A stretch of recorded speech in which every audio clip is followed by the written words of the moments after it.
वफाकी वज़ीर इत्तलात व नशरियात फवाद चौधरी से मरूफ साफ़ी रिजवान सेठी की लद्दड़ हाउस में मुलाकात। इस दौरान उन्होंने ज़िला जेहलम के अवाम के लिए सुई गैस की खुशखबरी की नवीद सुनाई। जिस वेले असी इलैक्शन लड़िया सी पहला उस वेले जड़ा एन स्टार्ट है उसकी हालत तुहाडे सामने हुण ये गल है कि अगर मैं आखांगा जी बड़ी तरक्की हुई है मुखालफ कहेंगे कोई नहीं हुई, लेकिन तरीका की है देखने का तरीका है कि जिन्हों 3 सालों देखो कि सारी जी उत्थे की प्रॉपर्टी दी कीमतां वो तकरीबन 5-5 गुना बढ़ गई और यह सड़क तो बाद इंशाअल्लाह ताला ये मजीद वो इजाफा होएगा। जोड़े मनसूबे 70 साल के तकरीबन इतने पहले नहीं कर सके, नहर का मनसूबा जोड़ा है ये देखो 100 साल नहीं आ सकिया। अलहमदुलिल्लाह असी उन्होंने ग्राउंड से लाए हैं, हूँ तो नज़र आ रहे हैं। उसके बाद सड़क जी है ये डूल कैरेज वे इस तकरीबन जोड़ा है वो 13.5 अरब रुपये का, लेकिन तकरीबन 15 अरब रुपया अल्टीमेटली ये लगेगा। ये प्रोजेक्ट जोड़ा तो साढ़े सामने है। उसके बाद जोड़िया हर यूनियन कौंसल और हर ग्रां मुसीबत है कि मैंने तो ये समझ नहीं आती कि आखिर नून लीग इतना अर्सा इकतदार रही है, उन्होंने पैसे भी उत्थे कुछ ना कुछ मिलते रहे, लेकिन बिजली देखो तो बिजली नहीं है। अगर उसे हर गली नहीं है, किसी जगह कोई बुनियादी काम जोड़े किरे हुए ही नहीं है, लिहाजा हर गल जी है बिल्कुल मुढ़ों शुरू करनी पई है।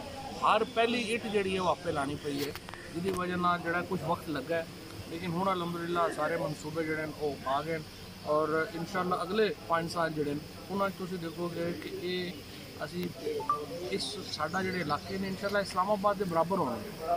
अजे भी जोड़े बड़े सारे काम असी कर लें इंशाअल्लाह, सिर्फ हुण गैस रह गई है वो मैनू इंशाअल्लाह बड़ी उम्मीद है। मैं उहदे सारा काम शुरू कर दिता है, लेकिन मैं वो अनाउंसमेंट उदों नहीं करता जो तक मैं पता ना हो कि 100% जड़ियाँ काम है। मैं वो हमेशा कोशिश करना कि वो गल करा जी गल कर तोड़ पहुँचे। लिहाजा गैस के उपर मैं काम शुरू कर दिता है, इंशाअल्लाह ताला उसके बारे भी मैं खुशखबरी तुहानूं जल्दी देंगा। लेकिन यह जोड़ा साढ़े बड़े प्रोजेक्ट्स हैं अलहमदुलिल्लाह उन्होंने मुकम्मल होने तो बाद और इंशाअल्लाह 1.5 साल के अंदर सारे प्रोजेक्ट्स मैंने उम्मीद है कि बड़े सिग्निफिकेंट काफ़ी हद तक जोड़ा देख सकोगे।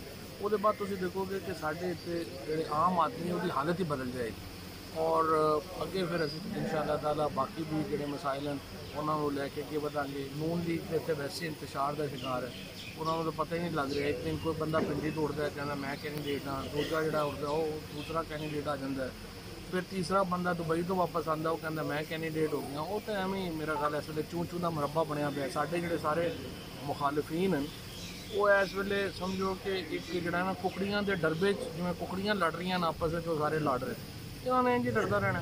इस वास्ते सानू कोई प्रॉब्लम नहीं है। बहरहाल असीं जिहड़े आ लोगों के नाल खड़े हैं, लोग साढ़े नाल खड़े हैं। इंशाअल्लाह जेहलम दा इलेक्शन पिछली दफ़ा भी 1 वे सी, इस दफ़ा इंशाअल्लाह मज़ीद 1 वे है। जी बिल्कुल, जैसा कि आपने सुना कि वफाकी वज़ीर इत्तलात व नशरियात फवाद चौधरी का कहना था कि हमने बहुत से मनसूबे ज़िला जेहलम में मंजूर करवा लिए हैं जो कुछ अरसे तक पाया तकमील तक पहुँचेंगे। हम अपने ज़िला को इस्लामाबाद की तरह तरक्की याफ्ता बनाएंगे जिसके फ़वाइद आम इंसान को भी पहुँचेंगे। कैमरामैन टीम के हमरा सोहेल अंजम कुरैशी, ब्यूरो चीफ दीना न्यूज़ अपडेट्स। इलाकाई वीडियोस और ताज़ा तरीन सूरत हाल जानने के लिए हमारा YouTube चैनल दीना न्यूज़ अपडेट्स जरूर सब्सक्राइब करें और घंटी वाले बटन को लाजमी प्रेस करें ताकि बर वक्त ताज़ा तरीन वीडियोस और खबरें आप तक पहुंच सकें। शुक्रिया।